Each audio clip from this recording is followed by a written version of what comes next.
वर्णिवेशरमणीय दर्शनं मन्दहासरुचिराननाम्बुजं पूजितं सुरनरोत्तमैर्मुदा धर्मनन्दनमहं विचिन्तये। असतो मा षड्गमय तमसो मा ज्योतिर्गमय मृत्युर्मा अमृतं गमयः। ओम शांति शांति शांति। अस्मद्गुरु समारंभां नाथयामून मध्यमां लक्ष्मीवल्लभ वंदे गुरु परंपरा। આજની જ્ઞાન સભાની અંદર પધારનારા બધા જ ભગવદ્ ભક્તોને વેદાંતાચાર્ય, પુરાણ ઇતિહાસાચાર્ય, એમ ફિલોસોફી શાસ્ત્રી રાકેશભાઈના હિતપૂર્વક જય સ્વામિનારાયણ। ભક્તો, ગયા વખતની જ્ઞાન સભાની અંદર આપણે બધાએ શ્રીમદ ભાગવતના દસમ સ્કંદના 87મા અધ્યાયની અંદર આવેલી વેદસ્તુતિની કથા જે છે એ શ્રવણ કરી અને વેદસ્તુતિના જે કુલ 28 શ્લોકો છે એ 28 શ્લોકોની અંદર આપણે પ્રથમ શ્લોક અને દ્વિતીય શ્લોકની વ્યાખ્યા જે છે તેની પૂર્ણાહુતિ કરેલી।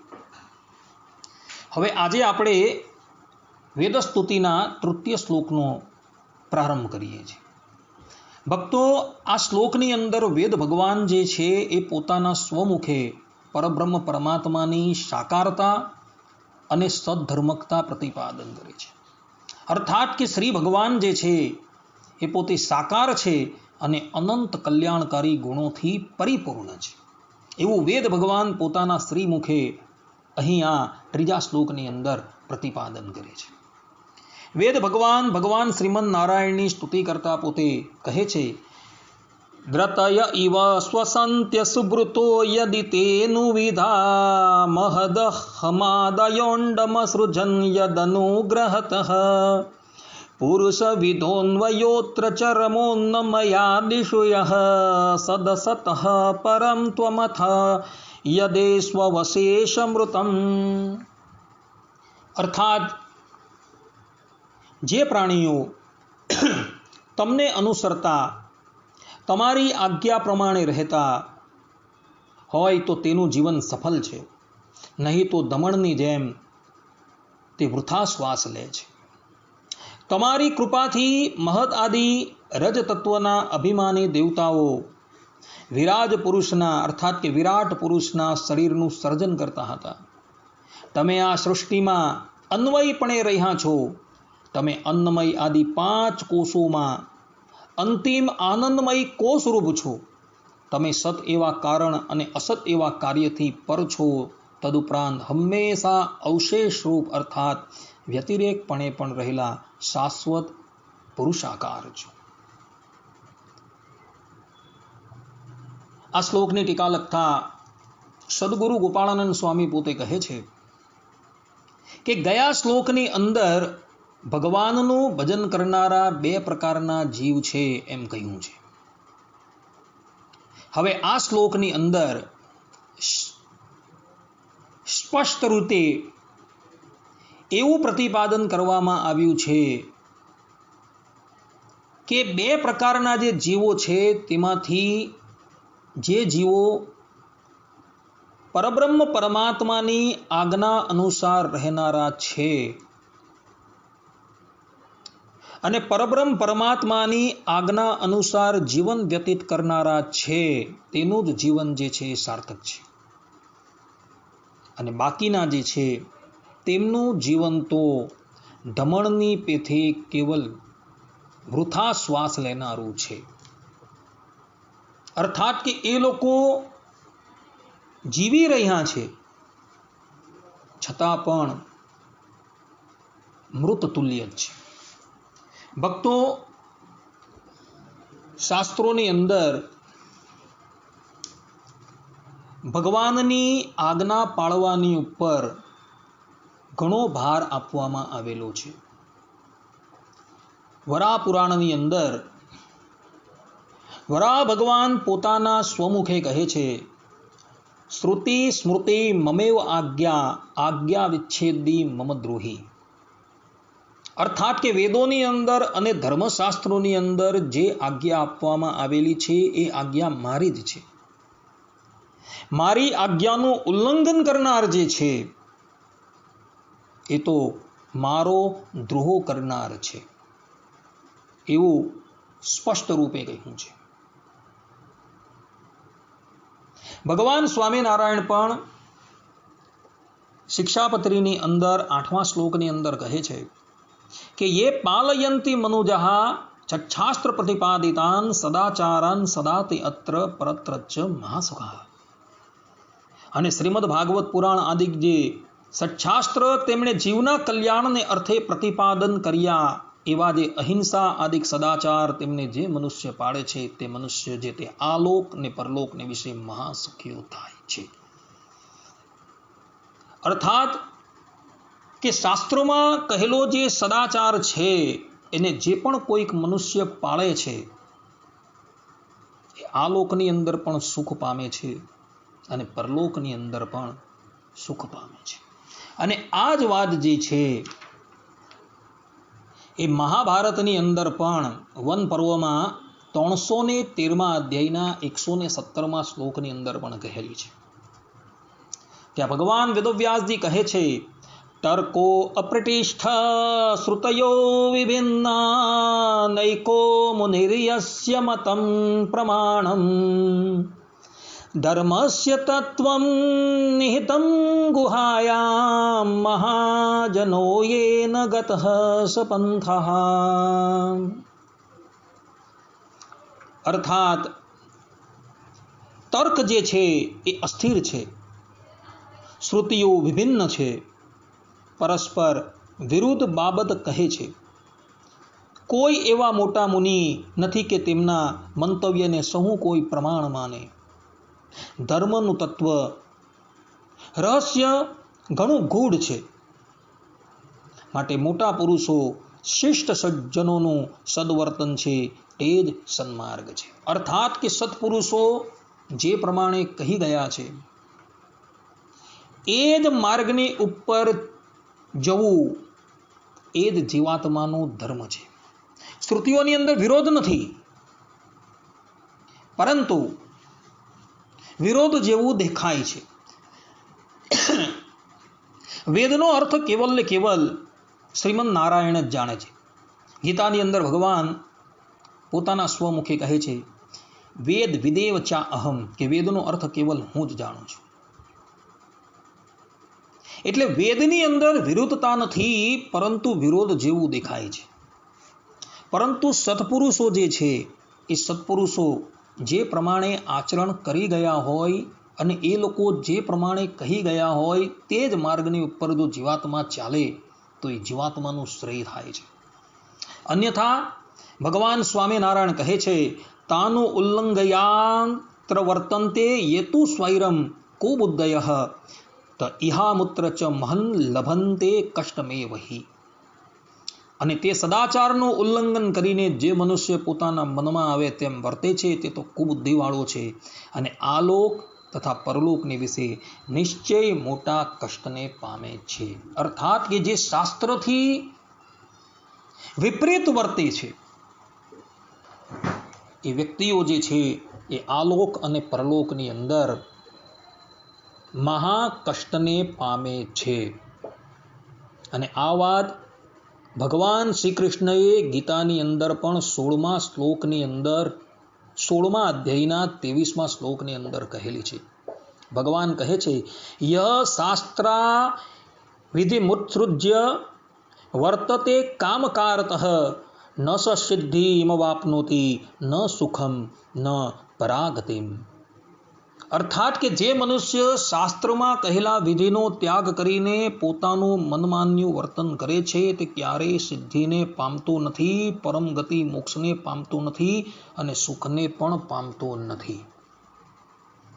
માટે સિદ્ધાંત એ જ છે કે શાસ્ત્રોની અંદર મનુષ્યના હિતને અર્થે જે આજ્ઞાઓ કરવામાં આવી છે એ આજ્ઞા પ્રમાણે જ વર્તવું, પરંતુ એ આજ્ઞાનું ઉલ્લંઘન કરીને ક્યારેય પણ વર્તવું જોઈએ નહીં. તો જ મનુષ્ય જે છે એ આ લોકની અંદર અને પરલોકની અંદર સુખી થાય છે. અને જે પણ કોઈક મનુષ્ય એ શાસ્ત્રએ કહેલી આજ્ઞાનું ઉલ્લંઘન કરીને વર્તે છે તો તેનું જીવન કેવું છે? તો વેદ ભગવાન કહે છે કે જે પ્રમાણે લુહારનું ધમણ હોય એ લુહારના દમણ જેવું એનું જીવન જે છે એ વ્યર્થ છે. માટે શાસ્ત્રોએ જે વસ્તુનો નિષેધ કરેલો છે એ નિષેધ કરેલી વસ્તુ જે છે એને પોતાના જીવનની અંદર ક્યારેય પણ આચરણમાં ન લાવવી. શાસ્ત્રએ જે વિધિનું પ્રતિપાદન કરેલું છે એ જ વિધિ અનુસાર આપણે અનુસરવાનું છે એવું અહીં પ્રથમ ચરણની અંદર વેદ ભગવાન કહે છે. દ્વિતીય ચરણની અંદર સકામ ભક્તોની વાત કરવામાં આવેલી છે. સકામ ભક્તો જે છે એ પ્રભુનું ભજન કરે છે તો તેને શો લાભ છે? તો બીજી પંક્તિની અંદર એનો ખુલાસો કરવામાં આવેલો છે કે સૃષ્ટિના પ્રારંભની અંદર મહત્ત્વ, અહંકાર ઇત્યાદિક જે 24 તત્વો હતા એ પૃથક પૃથક હતા. ભગવાન શ્રીમદ નારાયણે ભવબ્રહ્માદિક દેવતાઓના અંતરની અંદર શક્તિનો સંચાર કર્યો અને ત્યારે એ ભવબ્રહ્માદિક દેવતાઓ જે છે એ સૃષ્ટિની રચના કરવા માટે તત્પર થયા અને બધા તત્વો જે છે એ ભિન્ન ભિન્ન હતા એને એ લોકોએ ભેગા કરી દીધા અને એક વિરાટ પુરુષની એ લોકોએ રચના કરી. વિરાટ પુરુષ પણ પોતે સ્વતંત્ર કાર્ય કરવા માટે સક્ષમ થતો નથી. શ્રીમદ ભાગવતના 3જા સ્કંદની અંદર આ કથા આવે છે કે વિરાટ પુરુષની અંદર એનો જીવ આવી ગયો છે. તત્વ અભિમાની દેવતાઓ આવી ગયા છે છતાં પણ એ પોતાનું કાર્ય કરવા માટે સક્ષમ નથી થતો. પરંતુ જ્યારે ક્ષેત્રજ્ઞ એવા વાસુદેવ ભગવાન જ્યારે એની અંદર પ્રવેશ કરે છે ત્યારે વિરાટ પોતાનું કાર્ય કરવા માટે સક્ષમ થાય છે. એટલે ભવબ્રહ્માદિક દેવતાઓ તથા વિરાટ ઇત્યાદિકને શક્તિ સામર્થ્ય આપનારા કેવલ ને કેવલ પરબ્રહ્મ પરમાત્મા છે. તે જ પ્રમાણે જે સકામ જીવાત્માઓ એ ઇન્દ્રાદિક દેવતાઓની ઉપાસના કરે છે તો એ ઇન્દ્રાદિક દેવતાઓ દ્વારા ફલ આપનારા પરબ્રહ્મ પરમાત્મા જ છે. આ વાત ભગવાન શ્રી કૃષ્ણએ ગીતાની અંદર પોતાના સ્વમુખે કહેલી છે. ભગવાન શ્રી કૃષ્ણ ગીતાની અંદર 9મા અધ્યાયની અંદર 23મા શ્લોકની અંદર કહે છે ये अप्यन्य देवता भक्ता यजन्ते श्रद्धयान्वितः ते अपि मामेव कौन्तेय यजन्त्य विधिपूर्वकम. अर्थात हे कुंती पुत्र, જે મનુષ્ય અન્ય દેવોના ભક્ત છે અને તેમની શ્રદ્ધાપૂર્વક પૂજા કરે છે તેઓ વાસ્તવમાં પરોક્ષ રીતે મારી જ પૂજા કરે છે, પરંતુ તેમની તે ઉપાસના અવિધિપૂર્વકની અર્થાત યોગ્ય જ્ઞાનથી રહિત હોય છે.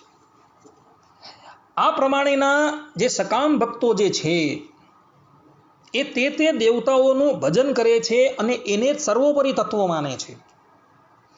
એટલે એ લોકો જે છે તે લોકોની ઉપાસના જે છે એ ભગવાન કહે છે કે અવિધિપૂર્વકની છે, અર્થાત યોગ્ય જ્ઞાનથી રહિત છે.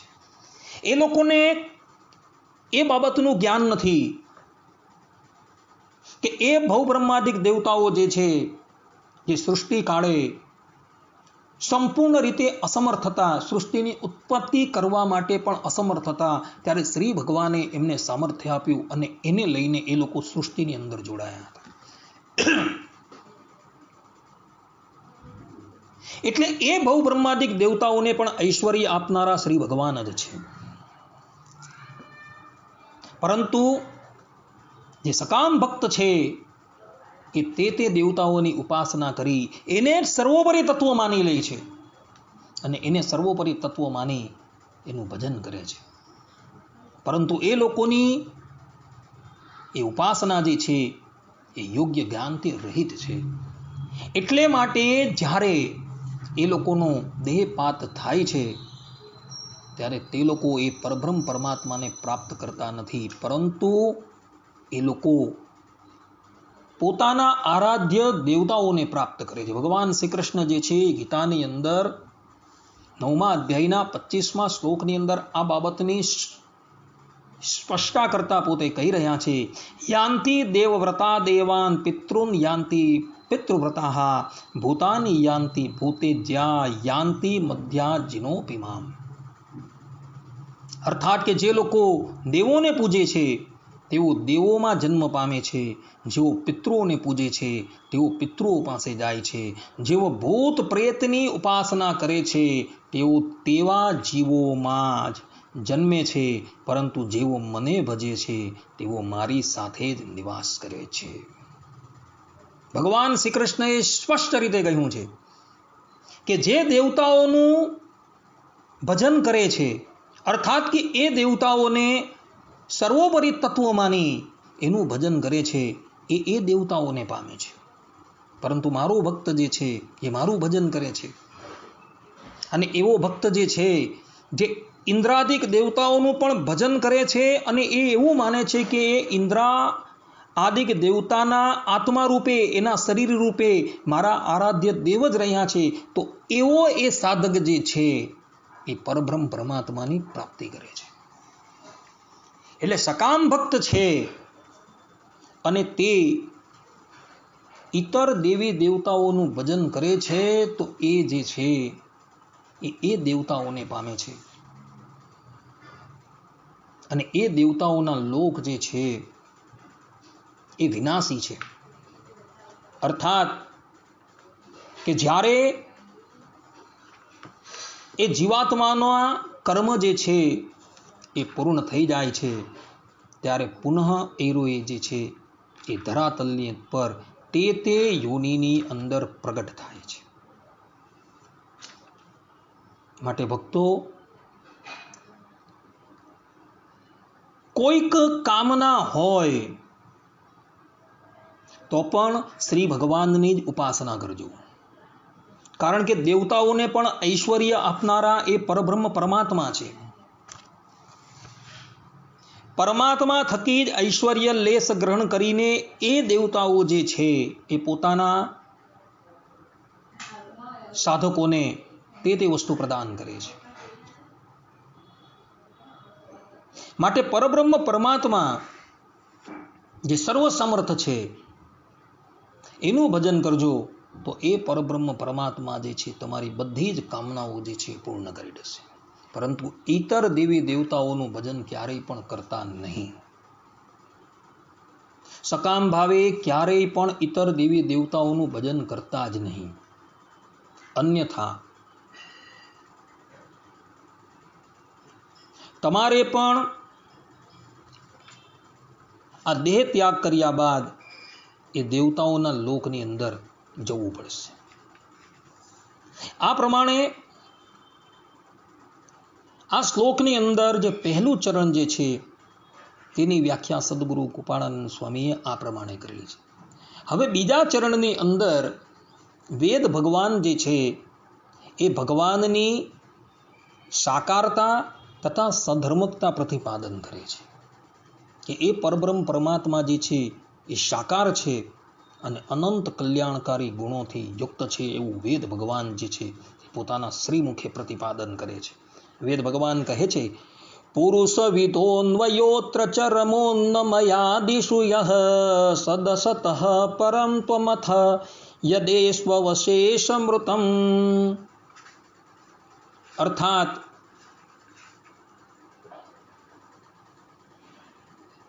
કે તમે આ સૃષ્ટિમાં અન્વયપણે રહ્યા છો, તમે અન્નમય આદિ 5 કોષમાં અંતિમ આનંદમય કોષરૂપ છો.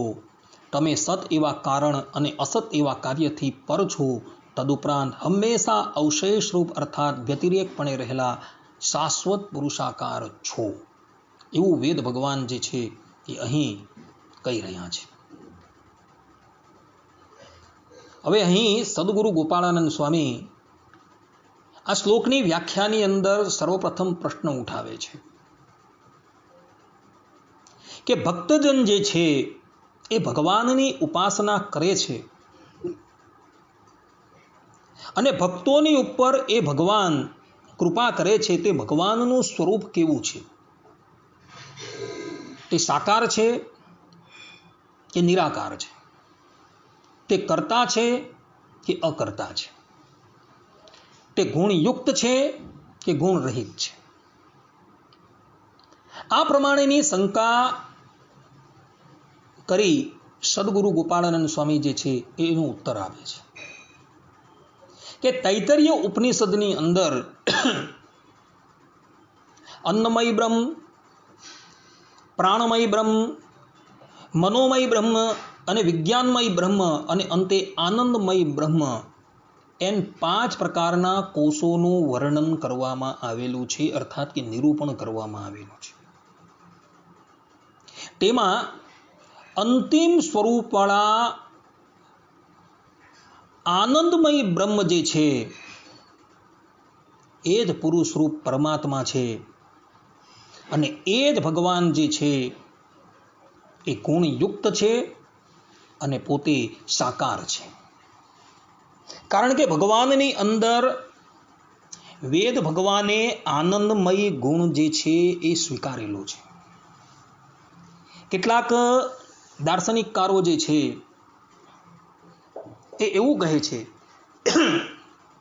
કે બ્રહ્મ તત્વ જે છે એ નિર્ધર્મક છે, અર્થાત કે ભગવાનની અંદર કોઈ ગુણ નથી અને એને માટે એ લોકો શ્રુતિ પણ તાકે છે. એ લોકો કહે છે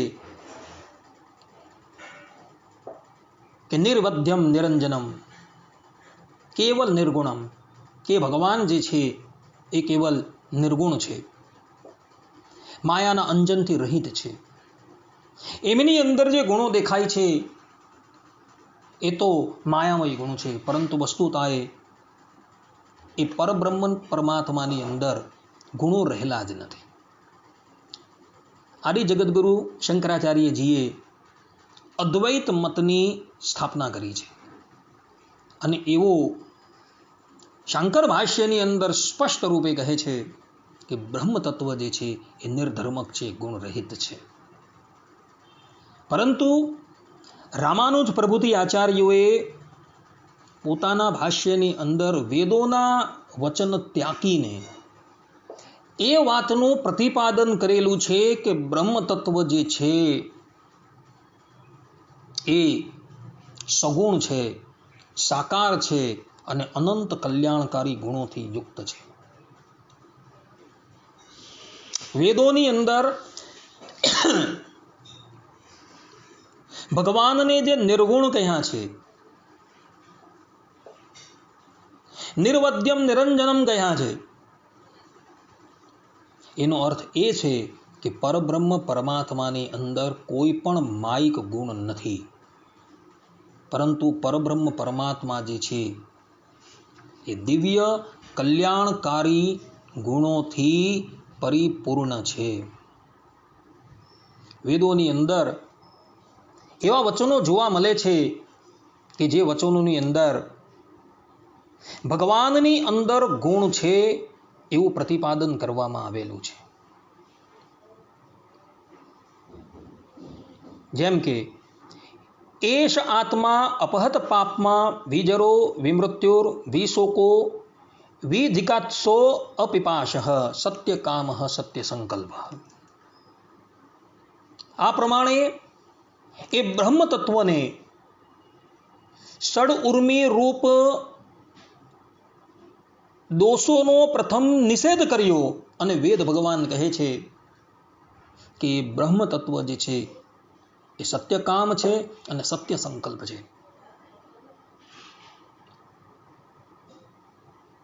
ભગવાનના 2 સ્વરૂપ છે,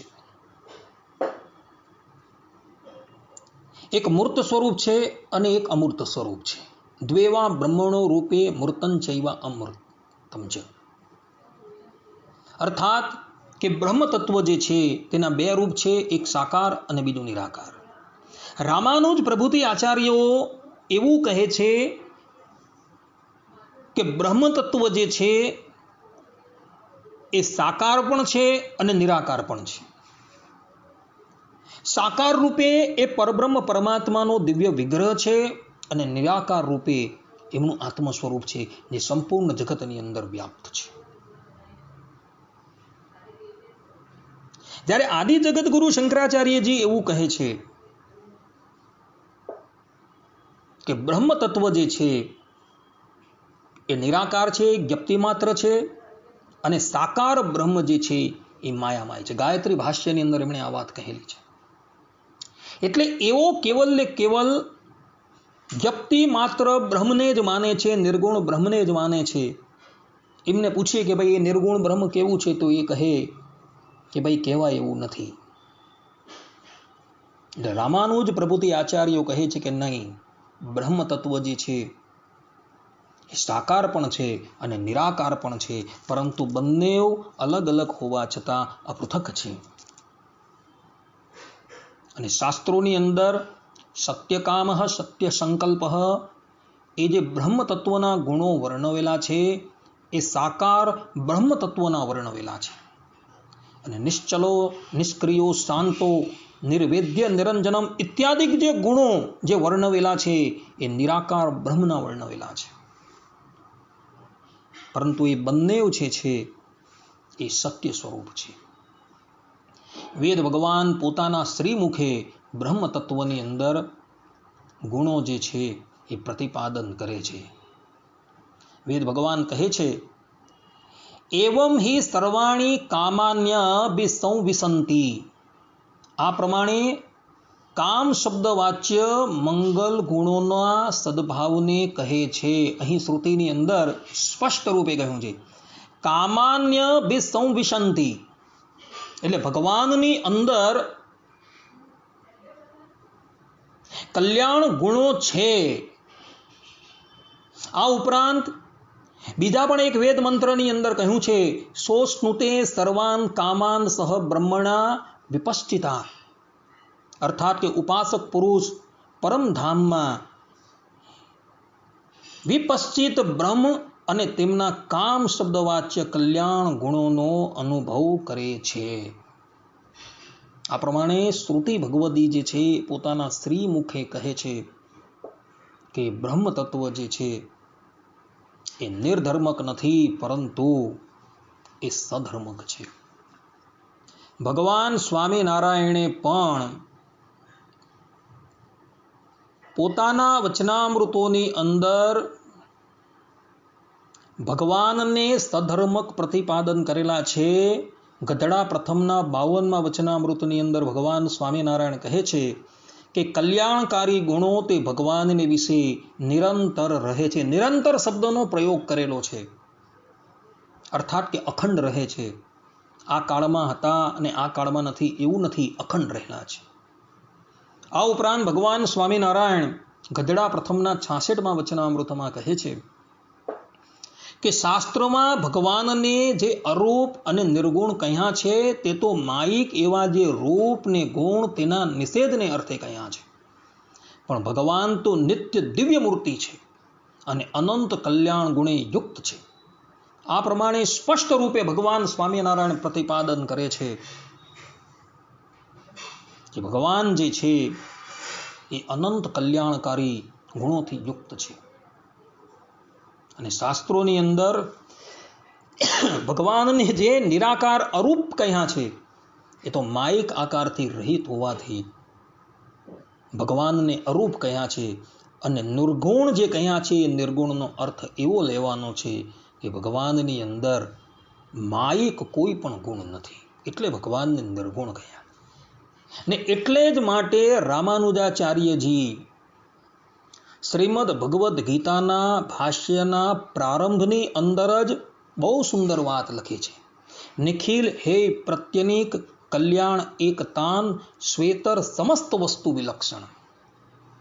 આ પ્રમાણે શ્રી ભગવાનને સ્પષ્ટ રૂપે રામાનુજાચાર્યજી કહે છે કે ભગવાન શ્રી કૃષ્ણ જે છે એ વિરોધી એવા સમસ્ત દુર્ગુણોથી રહિત છે અને અનંત કલ્યાણકારી ગુણોથી યુક્ત છે. એવા એ શ્રી કૃષ્ણ ભગવાન છે. કેટલાક વિદ્વાનો જે છે એ એવું પણ કહેતા ફરે છે કે બ્રહ્મ તત્વની અંદર જે આનંદ ગુણ રહ્યો છે એ આનંદ જ બ્રહ્મ છે. અર્થાત કે આનંદ પૃથક છે અને બ્રહ્મ તત્વ પૃથક છે એવું નથી. એ આનંદ કહો કે બ્રહ્મ કહો એ એક જ છે. પરંતુ શ્રુતિ ભગવદી જે છે એ આ વાતને નકારે છે. તૈતરીય ઉપનિષદની અંદર સ્પષ્ટ રૂપે લખેલું છે સ એકો બ્રહ્મણ આનંદ.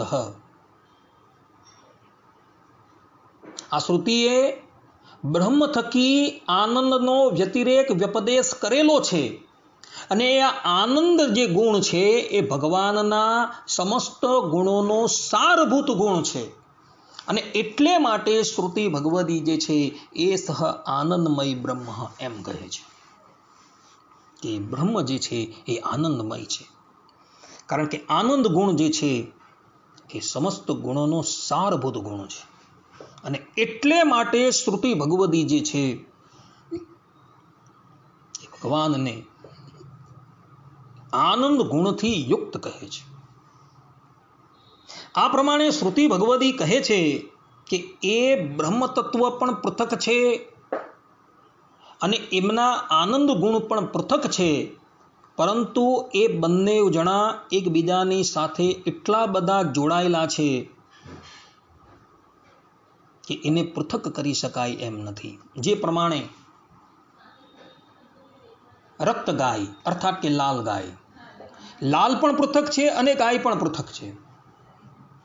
પરંતુ એ બંને જણા એકબીજાની સાથે એટલા બધા જોડાયેલા છે કે લાલને પણ પૃથક કરી શકાતા નથી અને ગાયને પણ પૃથક કરી શકાતા નથી.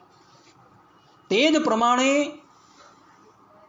એ બ્રહ્મ તત્વ સાથે એ ગુણો જે છે એ અખંડ જોડાયેલા રહે છે. અને એમાં આનંદ ગુણ જે છે એ આનંદ ગુણ એ સમસ્ત ગુણોના સાર રૂપ છે. એવા તો ભગવાનની અંદર અનંત કલ્યાણકારી ગુણો છે. કૌશલ્ય છે, ઔદાર્ય છે, કારુણ્ય છે, આર્જવ છે, માર્જવ છે, જ્ઞાન છે, બલ છે, ઐશ્વર્ય છે, શક્તિ છે, વીર્ય છે, તેજ છે, એવા અનંત કલ્યાણકારી ગુણો છે. તો એવા એ બ્રહ્મ તત્વની અંદર અનંત કલ્યાણકારી ગુણ છે અને એ બ્રહ્મ તત્વ જે છે એ સાકાર જ છે, નિરાકાર ક્યારેય પણ નથી. અને એ બ્રહ્મ તત્વ જે છે એ સાકાર હોવા છતાં પણ માયિક નથી, પરંતુ એ દિવ્ય છે. કારણ કે વિષ્ણુ પુરાણની અંદર એ ભગવાનને દિવ્ય મૂર્તિ કહ્યા છે. ન તસ્ય પ્રાકૃત મૂર્તે હે, કે એ ભગવાનની મૂર્તિ જે છે એ પ્રાકૃત નથી, પરંતુ એ દિવ્ય છે. વેદ ભગવાન પોતાના સ્વમુખે કહે છે આદિત્ય વર્ણમ તમસઃ પરસ્તાત. અર્થાત કે આદિત્યને સમાન દૈદીપ્યમાન વર્ણવાળા વિગ્રહથી વિશિષ્ટ એ પરબ્રહ્મ પરમાત્મા જે છે એ તમ શબ્દ વાચ્ય મૂળ પ્રકૃતિથી પર છે. આ પ્રમાણે શ્રુતિ ભગવદી જે છે એ પોતાના સ્વમુખે કહે છે કે ભગવાન જે છે એ સાકાર છે અને એ માયિક નથી. આદિ જગતગુરુ શંકરાચાર્યજીએ ભગવાનના રૂપને માયિક કીધેલું છે, પરંતુ એમનો એ વાદ જે છે એ સ્વતંત્રવાદ છે, મૌલિકવાદ છે. શ્રુતિ ભગવદી જે છે એ સ્પષ્ટ રૂપે આદિત્ય વર્ણમ તમસઃ પરસ્તાત એ પ્રમાણે કહે છે કે આદિત્ય વર્ણવાળા એ પરબ્રહ્મ પરમાત્મા માયાના તમથી પર છે. અર્થાત કે એની અંદર કોઈ પણ જાતના માયિક તત્વ નથી, ન તસ્ય પ્રાકૃત મૂર્તે કે બ્રહ્મ તત્વની મૂર્તિ અર્થાત કે એમનો વિગ્રહ જે છે એ પ્રાકૃત નથી પરંતુ પ્રાકૃત છે. અને ભગવાન સ્વામિનારાયણે પણ પોતાના વચનામૃતની અંદર એ જ બાબતનું પ્રતિપાદન કરેલું છે. ભગવાન સ્વામિનારાયણ ગધડા પ્રથમના 9મા વચનામૃતમાં કહે છે કે તેજોમય રૂપ છે. ગધડા પ્રથમના 45મા વચનામૃતની અંદર ભગવાન સ્વામિનારાયણ કહે છે કે પુરુષોત્તમ છે તે તો સદા સાકાર જ છે. લોયાના 14મા વચનામૃતની અંદર પોતાના પ્રાચાર્યના મતને પ્રતિપાદન કરતા થકા ભગવાન સ્વામિનારાયણ કહે છે કે રામાનુજનો મત છે પોતાના અક્ષરધામને વિશે સદા દિવ્યાકાર થકા બિરાજમાન છે. પંચાળાના 4th વચનામૃતની અંદર ભગવાન સ્વામિનારાયણ કહે છે ભગવાનનું સનાતન અનાદિ દિવ્ય એવું જે મૂળ રૂપ પોતાના અક્ષરધામમાં રહ્યું છે. વડતાલના 12મા વચનામૃતની અંદર ભગવાન સ્વામિનારાયણ કહે છે અક્ષરધામ તેને વિશે જે ભગવાન સદા દિવ્ય મૂર્તિ થકા બિરાજમાન છે. અંત્યના 31મા વચનામૃતની અંદર ભગવાન સ્વામિનારાયણ કહે છે કે ભગવાનનું ધામ તેને વિશે જે પુરુષોત્તમ ભગવાનની આકૃતિ રહી છે. તથા અંત્યના 33મા વચનામૃતની અંદર ભગવાન કહે છે કે તેજના મંડળને વિશે દિવ્ય મૂર્તિ એવા જે વાસુદેવ ભગવાન. અંત્યના 35મા વચનામૃતની અંદર ભગવાન સ્વામિનારાયણ કહે છે કે ભગવાનને ક્યારેય પણ નિરાકાર ન સમજે, સદાય દિવ્ય સાકાર મૂર્તિ જ સમજે. અહીં આ બધા જ વચનામૃતોનું અવલોકન કરતા એ વાત સ્પષ્ટ રૂપે પ્રતિપાદિત થઈ જાય છે કે ભગવત તત્વ જે છે એ સાકાર જ છે, એ નિરાકાર છે જ નહીં. અને એ ભગવત તત્વ જે છે જે નિરાકાર કહેલું છે એ નિરાકાર એના સ્વરૂપને કહેલું છે પરંતુ રૂપને નહીં. બીજા અર્થની અંદર જે નિરાકાર કહેલું છે એ માયિક આકારથી રહિત હોવાથી એ પરબ્રહ્મ પરમાત્માને નિરાકાર કહેલા છે એવું રામાનુજાચાર્યજી અને ભગવાન સ્વામિનારાયણ કહી રહ્યા છે. ભગવાનના 2 રૂપ તો છે જ, મૂર્તન ચૈવા અમૂર્તમ છે. સદગુરુ ગોપાળાનંદ સ્વામીએ પણ ઉપનિષદની ટીકાની અંદર બ્રહ્મ તત્વના 2 રૂપનું પ્રતિપાદન કરેલું છે. ઈશાવાસ્ય ઉપનિષદની ટીકાની અંદર સદગુરુ ગોપાળાનંદ સ્વામી તદે જતી તન્ને જતી આ શ્લોક આ ઋચાની વ્યાખ્યાની અંદર પોતે કહે છે રૂપ ચલતી સ્વરૂપ ન ચલતી, કે ભગવાનનું રૂપ જે છે એ ચાલે છે, સ્વરૂપ ચાલતું નથી. કારણ કે સ્વરૂપ જે છે એ સમસ્ત જગતની અંદર વ્યાપીને રહેલું છે. અર્થાત કે એ બ્રહ્મ તત્વ જે છે એ નિત્યમ વિભુ સુસૂક્ષ્મ, કે ભગવાન જે છે એ નિત્ય વિભુ છે અને વિભુ જે હોય એ ક્યારેય પણ ચાલી ન શકે કારણ કે બધે જ હોય છે. જ્યારે રૂપ જે છે જે દિવ્ય રૂપ એ તો ચાલે છે કારણ કે એને હાથ પગ ઇત્યાદિ બધું જ છે.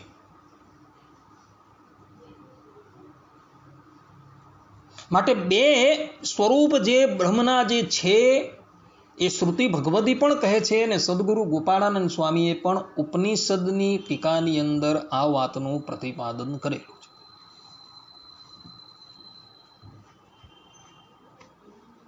છતાં પણ કોઈક વ્યક્તિ દુરાગ્રવશ એ બ્રહ્મ તત્વને નિરાકારપણે પ્રતિપાદન કરવા માટે જાય તો એ લોકોને પૂછવાનું કે વેદની અંદર તદેક્ષત એકોહમ બહુશ્યામ પ્રજાયાય આ શ્રુતિ જે કહેલી છે તેનો અર્થ તમે શું કરશો? કારણ કે શ્રુતિ ભગવદી કહે છે કે એ ભગવાન જે છે એ માયાની સામું જોતા હતા. તો માયાની સામું એ ભગવાને જોયું અને સૃષ્ટિ રચવાનો ભગવાને સંકલ્પ કર્યો એકોહમ બહુશ્યામ પ્રજાયાયથી. તો શું એ ભગવાનને કેવલ નેત્ર જ હતા? સ ઇક્ષત એ ભગવાને જોયું. તો શું એ ભગવાનને કેવલ નેત્ર હતા, કર્ણ ન હતા, હાથ ન હતા, પગ ન હતા, બધું જ હતું? તો શ્રુતિ ભગવદી જે છે તદેક્ષત એકોહમ બહુશ્યામ પ્રજાયાય આ પ્રમાણે કહી સ્પષ્ટ રૂપે એ બ્રહ્મ તત્વને સાકારપણે પ્રતિપાદન કરે છે અને સાથે સાથે એમ કહે છે એકોહમ બહુશ્યામ પ્રજાયાય કે એક હું છું તે બહુરૂપે થાઉં. એમ એ બ્રહ્મ તત્વએ સંકલ્પ પણ કર્યો એટલે એની અંદર મન પણ છે એવું શ્રુતિ ભગવાન પોતે કહી રહી છે. માટે જે લોકો આ શ્રુતિ વચનોને જાણ્યા વગર કેવલ ને કેવલ એવું પ્રતિપાદન કરવા માટે જાય છે કે એ બ્રહ્મ તત્વ જે છે એ નિર્ગુણ છે, નિરાકાર છે, એ લોકોનો એ વાદ જે છે એ મૌલિક વાદ છે, સ્વતંત્ર વાદ છે. રામાનુજ પ્રભુજી આચાર્યોને એ વાદ માન્ય નથી. રામાનુજ પ્રભુજી આચાર્યો સ્પષ્ટ રૂપે કહે છે કે એ ભગવાન જે છે એ સાકાર પણ છે અને સધર્મક છે. એ પરબ્રહ્મ પરમાત્મા નિર્ગુણ પણ છે અને નિરાકાર પણ છે. પરંતુ તમે લોકો જે પ્રમાણે જે પ્રતિપાદન કરો છો એ પ્રમાણે એ ભગવાન જે છે એ નિર્ગુણ નિરાકાર નથી, પરંતુ એ ભગવાન જે છે એ માયિક ગુણોથી રહિત હોવાથી શાસ્ત્રોની અંદર એમને નિર્ગુણ કહ્યા છે અને દિવ્ય કલ્યાણકારી ગુણથી યુક્ત હોવાથી ભગવાનને સગુણ કહ્યા છે અને માયિક આકારથી રહિત હોવાથી એ પરબ્રહ્મ પરમાત્માને નિરાકાર કહ્યા છે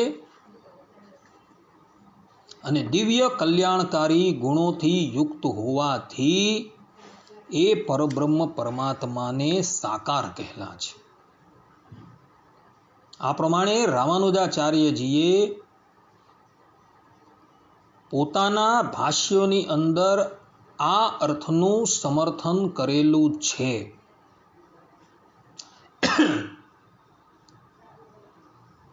માટે શ્રુતિ ભગવદીએ જે અર્થનું પ્રતિપાદન કરેલું છે એ અર્થને એક બાજુ મૂકી પોતપોતાના મનમાં આવે એ પ્રમાણે અર્થ કરવો એ યોગ્ય ન કહેવાય.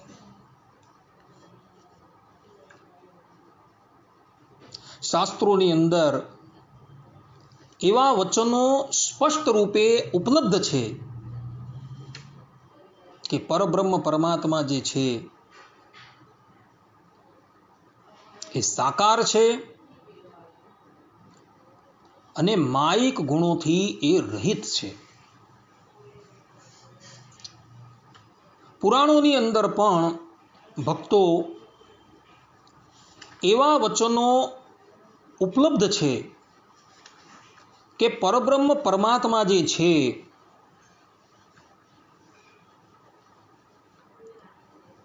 એમને શાસ્ત્રોની અંદર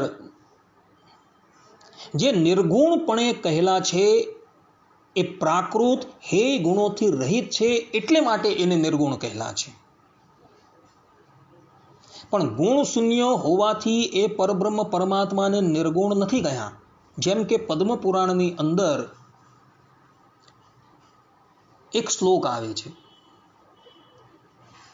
જે શ્લોકનું અવલોકન કરતા એ વાત સ્પષ્ટ રૂપે પ્રતિપાદિત થઈ જાય છે કે રામાનુજ પ્રભુતિ આચાર્યો છે તથા ભગવાન સ્વામિનારાયણ જે કહી રહ્યા છે કે નિર્ગુણ એટલે ગુણ શૂન્ય નહીં, પરંતુ નિર્ગુણ એટલે પ્રાકૃત ગુણોથી રહિત, એ વાત જે કહી રહ્યા છે એ સત્ય છે. જેમ કે પદ્મ પુરાણની અંદર કહ્યું છે, યોસો નિર્ગુણ ઇત્યુક્ત શાસ્ત્રેષુ જગદીશ્વર પ્રાકૃતૈર हेय संयुक्तैर गुणैर हीन स उच्यते. अर्थात કે વેદાદિ શાસ્ત્રોમાં જગદીશ્વરને નિર્ગુણપણે કહ્યા છે તે પ્રાકૃત હેય ગુણોએ રહિત હોવાથી કહ્યા છે, પણ ગુણ શૂન્ય હોવાથી નહીં. જગદીશ્વર તો સમસ્ત સદગુણોએ સંપન્ન છે. આ પ્રમાણે ભગવાન વેદવ્યાસજી પોતાના સ્વમુખે પોતે કહી રહ્યા છે કે બ્રહ્મ તત્વને નિર્ગુણ એટલે માટે કહ્યું છે કારણ કે એની અંદર પ્રાકૃત ગુણો છે નહીં. એની અંદર સત્યકામ સત્ય સંકલ્પ એવા દિવ્ય કલ્યાણકારી ગુણો છે ને એટલે માટે એ ભગવાનને નિર્ગુણ કહેલા છે. નિર્ગુણ કહેવા માત્રથી એવું નથી સમજવાનું કે એ બ્રહ્મ તત્વ જે છે એ ગુણથી રહિત છે. આ પ્રમાણે ભગવાન વેદવ્યાસજી પોતાના સ્વમુખે ભગવાનની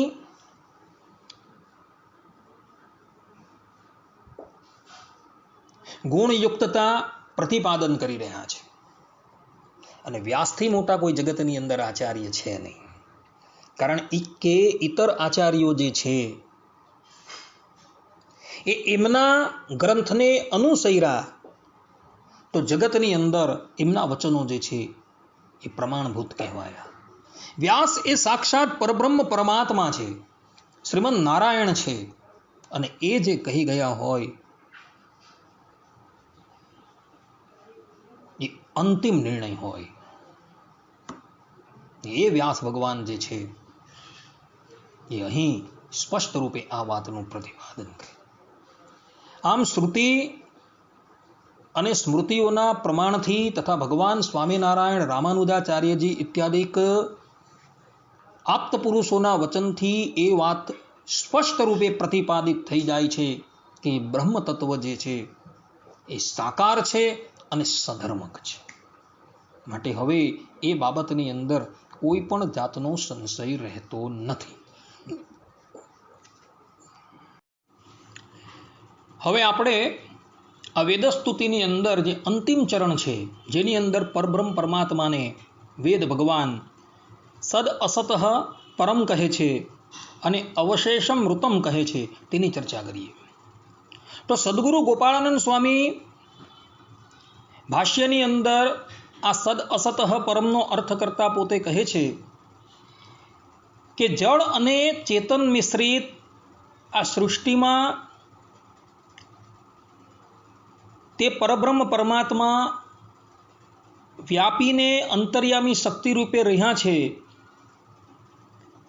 એટલું જ નહીં કે આ સૃષ્ટિના અસત એટલે કે મહતત્વ વગેરે કાર્ય અને સત એટલે કે પુરુષ, કાળ અને માયા આદિ કારણ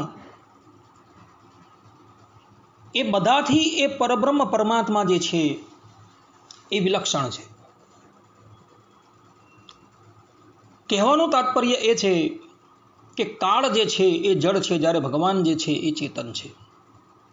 જીવ જે છે એ ચેતન છે, પરમાત્મા પણ ચેતન છે, પરંતુ જીવ જે છે એ એષ અણુરાત્મ કે એનું સ્વરૂપ જે છે એ અણુ છે, જ્યારે પરબ્રહ્મ પરમાત્મા જે છે એ નિત્યમ વિભુ છે, અર્થાત કે સમસ્ત જગતની અંદર એ વ્યાપીને રહ્યા છે. મુક્ત પુરુષ જે છે એ પહેલા બદ્ધ હતો, પછી એ મુક્ત થયો છે, એટલે પરમાત્મા જે છે એ એનાથી પણ વિલક્ષણ છે.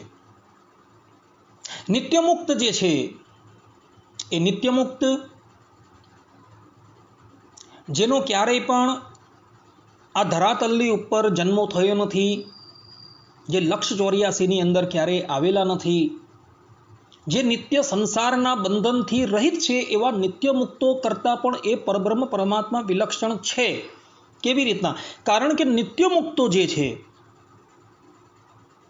એ પોતે પરમાત્માની અગાડી પરતંત્ર છે, જ્યારે પરબ્રહ્મ પરમાત્મા જે છે એ સ્વતંત્ર છે. માયાથી પણ એ પરબ્રહ્મ પરમાત્મા જે છે એ વિલક્ષણ છે, કારણ કે માયા જે છે એ જળ છે અને પરબ્રહ્મ પરમાત્મા જે છે એ ચેતન છે. અક્ષર પુરુષથી પણ એ પરબ્રહ્મ પરમાત્મા વિલક્ષણ છે, કારણ કે અક્ષરને સામર્થ્ય આપનારા એ પરબ્રહ્મ પરમાત્મા છે, અને એને લઈને એ અક્ષર જે છે એ સૃષ્ટિની અંદર જોડાય છે. આમ પરબ્રહ્મ પરમાત્મા જે છે એ સત્તત્વ અને અસત તત્વ એ બધાથી વિલક્ષણ છે. એટલે માટે અહીં વેદસ્તુતિની અંદર પરબ્રહ્મ પરમાત્માને સદ અસત પરમ આ પ્રમાણે વેદ ભગવાનજી જે ગાય છે. ભગવાન સ્વામિનારાયણે પણ પોતાના વચનામૃતોની અંદર ભગવાનની ઇતર સમસ્ત કરતા વિલક્ષણતા પ્રતિપાદન કરેલી છે. ભગવાન સ્વામિનારાયણ સત્સંગ વચનામૃતની અંદર ગધડા પ્રથમના 62મા વચનામૃતમાં પોતે કહે છે કે ભગવાનને કાળ જેવા ન જાણે, કર્મ જેવા ન જાણે, સ્વભાવ જેવા ન જાણે, માયા જેવા ન જાણે, પુરુષ જેવા ન જાણે અને સર્વ થકી ભગવાનને જુદા જાણે. અહીં ભગવાન સ્વામિનારાયણે સ્પષ્ટ રૂપે કહ્યું છે કે ભગવાન જે છે એ કાળ છે, કર્મ છે ઇત્યાદિ બધાથી જ સ્વરૂપ અને સ્વભાવથી વિલક્ષણ છે. ગધડા પ્રથમના 64મા વચનામૃતની અંદર ભગવાન સ્વામિનારાયણ કહે છે અને વસ્તુતાએ તો રૂપવાન જે દ્રશ્ય અને અરૂપ જે આત્મા એ બે થકી પુરુષોત્તમ ભગવાન ન્યારા છે. અર્થાત કે રૂપવાન જે આ દ્રશ્ય જગત દેખાય છે તે અને અરૂપ જે આત્મા છે, અર્થાત કે જે આત્મા દેખાતો નથી, જે કેવલ ને કેવલ યોગ ચક્ષુથી જ જોઈ શકાય છે, એવા એ આત્મા થકી પણ એ પરબ્રહ્મ પરમાત્મા જે છે વિલક્ષણ છે. ભગવાન સ્વામિનારાયણ લોયાના 15મા વચનામૃતની અંદર કહે છે કે આ હું છું ને આ પુરુષ છે ને આ અક્ષર છે ને એ સર્વેથી વિલક્ષણ એવા આ પુરુષોત્તમ છે. અહીં પણ પરબ્રહ્મ પરમાત્મા ભગવાન સ્વામિનારાયણ જે છે એ ભગવાનની જીવાત્મા, પુરુષ, અક્ષર એ સર્વથી વિલક્ષણતા પ્રતિપાદન કરી રહ્યા છે. ગધડા અંત્યના 37મા વચનામૃતની અંદર ભગવાન સ્વામિનારાયણ પોતે કહે છે કે તેમ ભગવાન સર્વ જીવને વિશે રહ્યા છે તે ભગવાનનું સ્વરૂપ બીજી રીતનું છે. દરેક જીવની અંદર એ પરબ્રહ્મ પરમાત્મા જે છે એ રહેલા છે. હૃદય જીવ જીવ અંતર્યામી તયા સ્થિત જ્ઞેય સ્વતંત્ર ઈશોષ સર્વ કર્મ ફલપ્રદ. કર્મનું ફળ આપવા માટે એ પરબ્રહ્મ પરમાત્મા દરેક જીવાત્માના અંતર્યામી રૂપે રહ્યા છે. છતાં પણ એ જીવગત જેટલા પણ દોષો છે એ પરબ્રહ્મ પરમાત્માને સહેજ પણ સ્પર્શ નથી કરી શકતા. ભગવાનની આ જ વિલક્ષણતા છે. જે પ્રમાણે પ્રાકૃત આકાશ જે છે એ દરેકની અંદર રહ્યું છે, શરીરની અંદર રહ્યું છે, શરીરની બહાર છે, વિષ્ઠાની અંદર રહ્યું, છતાં પણ એ આકાશને એ કોઈ પણ દોષ સ્પર્શી શકતા નથી. તે જ પ્રમાણે પરબ્રહ્મ પરમાત્મા જે છે એ પણ ચેતન જીવાત્માના તથા જળ એવી માયાના આધાર રૂપે રહ્યા છે. છતાં પણ એ પરબ્રહ્મ પરમાત્માને કોઈ પણ જાતના દોષ જે છે એ સ્પર્શ કરી શકતા નથી. આ જ પરબ્રહ્મ પરમાત્માની વિલક્ષણતા છે. એટલે માટે આ વેદસ્તુતિની અંદર વેદ ભગવાન જે છે એ ભગવાનને સદ અસત પરમ આ પ્રમાણે સંબોધન કરે છે. આ જ અંતિમ ચરણની અંદર એ પરબ્રહ્મ પરમાત્માને વેદ ભગવાને અવશેષ ઋતમ તરીકે સંબોધેલા છે. ભાષ્યકાર એનો અર્થ કરતા પોતે કહે છે કે આવી રીતે સૃષ્ટિમાં અન્વય રૂપે રહેલા અને સત અસતથી પર એવા તમે સૃષ્ટિની ઉત્પત્તિ વખતે અને સ્થિતિકાળે અને પ્રલય વખતે તથા ફરી સૃષ્ટિ સર્જન વેળાએ આમ સર્વકાળમાં તમે શુદ્ધ દિવ્ય સ્વરૂપે પુરુષા આકારે અક્ષરધામમાં સદાકાળ બિરાજમાન છો. તેથી તે સ્વરૂપને અહીં અવશેષ ઋતમ તરીકે કહેલું છે. અર્થાત કે પરબ્રહ્મ પરમાત્મા જે છે એ અનંતકોટી બ્રહ્માંડની ઉત્પત્તિ કરે છે, સ્થિતિ કરે છે અને પ્રલય કરે છે. છતાં પણ એ પરબ્રહ્મ પરમાત્મા જે છે એ પોતાના દિવ્ય ધામની અંદર અખંડ જ બિરાજમાન રહેલા છે. પરબ્રહ્મ પરમાત્મા જે છે એ સૃષ્ટિના કાર્યની અંદર જોડાય છે, છતાં પણ તેઓ એક રૂપે પોતાના ધામની અંદર અખંડ રહેલા છે. એ ધામનો ત્યાગ કરીને એ પરબ્રહ્મ પરમાત્મા સૃષ્ટિના કાર્યની અંદર ક્યારેય પણ જોડાતા નથી. જ્યારે એ પરબ્રહ્મ પરમાત્મા ધરાતલની ઉપર અવતાર ધારણ કરે છે ત્યારે પણ એક રૂપે એ પોતાના નિત્ય ધામની અંદર બિરાજમાન હોય છે અને એ જ ધામ થકી બીજું રૂપ ધારણ કરીને એ પરબ્રહ્મ પરમાત્મા ધર્મની સ્થાપનાને અર્થે ભૂતલની ઉપર તે યોનિની અંદર પ્રગટ થતા હોય છે. અને જ્યારે એ કાર્ય પૂર્ણ થઈ જાય છે ત્યારે પુનઃ એ પરબ્રહ્મ પરમાત્મા જે છે પોતાના મૂળ સ્વરૂપની અંદર લીન થઈ જાય છે. અને આ વાત ભગવાન સ્વામિનારાયણે ગધડા મધ્યના 13મા વચનામૃતમાં કહેલી છે કે બધા જ અવતારો પુરુષોત્તમમાંથી થાય છે, અર્થાત કે ધામસ્થ મૂળ રૂપમાંથી થાય છે ને પાછા એની અંદર લીન થઈ જાય છે.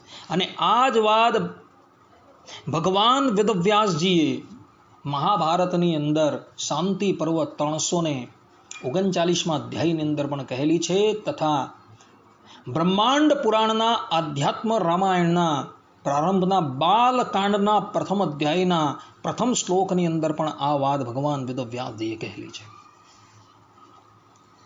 એટલે પરબ્રહ્મ પરમાત્મા જે છે એ ધામસ્થ મૂળ રૂપનો ત્યાગ કરીને ક્યારેય પણ ધરાતલની ઉપર અવતાર ધારણ કરતા નથી. આ સિદ્ધાંત વાત છે.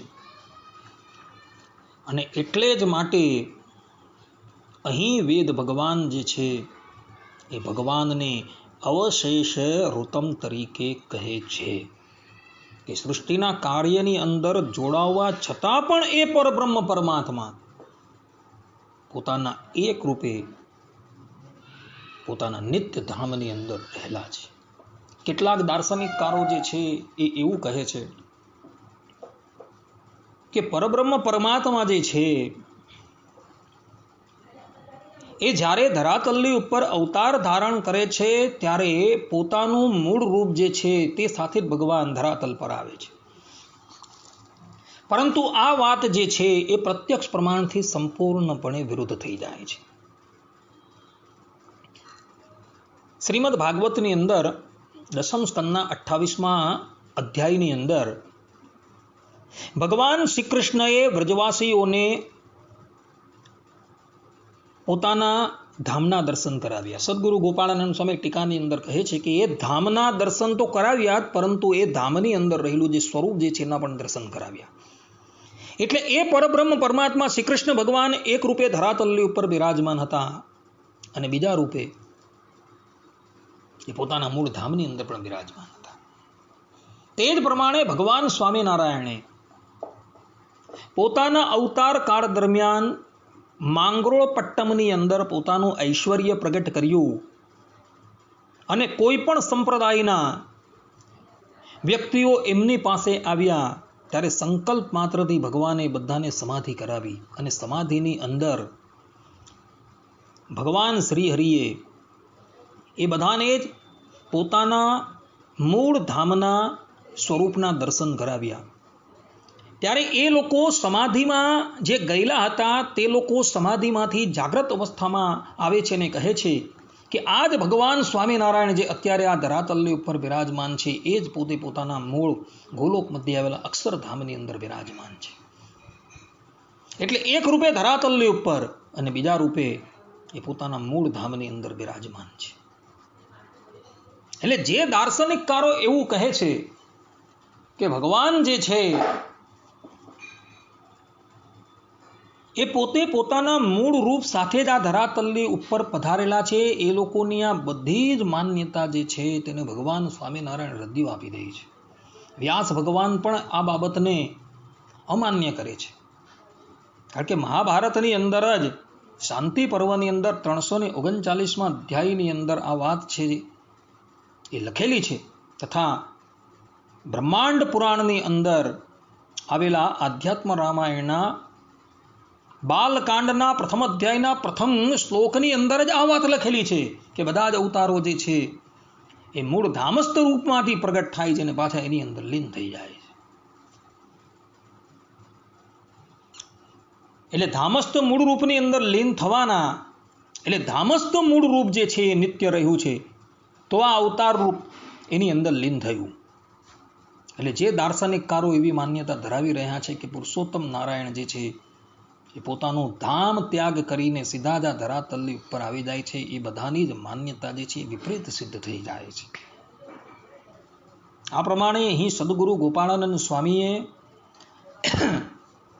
પરબ્રહ્મ પરમાત્માની સાકારતા, કલ્યાણ ગુણ પૂર્ણતા, ઇતર સમસ્ત થકી વિલક્ષણતા, ચિદ અચિંતની અંદર એ પરબ્રહ્મ પરમાત્મા અંતર્યામી રૂપે રહ્યા છે તે, અને ભગવાન જે છે એ પોતાના ધામની અંદર અખંડ બિરાજમાન છે એવું અહીં પ્રતિપાદન કરેલું છે. વેદ ભગવાનના કહેવાનો તાત્પર્ય જે છે એ આ જ છે એવું સદગુરુ ગોપાળાનંદ સ્વામી પોતાની આ વેદસ્તુતિની આ શ્લોકની વ્યાખ્યાની અંદર કહી રહ્યા છે. આ પ્રમાણે વેદસ્તુતિની આપણે ચતુર્થ શ્લોકની વ્યાખ્યા જે છે એની પૂર્ણાહુતિ કરીએ છીએ. હવે પછીના પ્રવચનની અંદર આપણે વેદસ્તુતિના 5મા શ્લોકની વ્યાખ્યા જે છે એ શ્રવણ કરશું.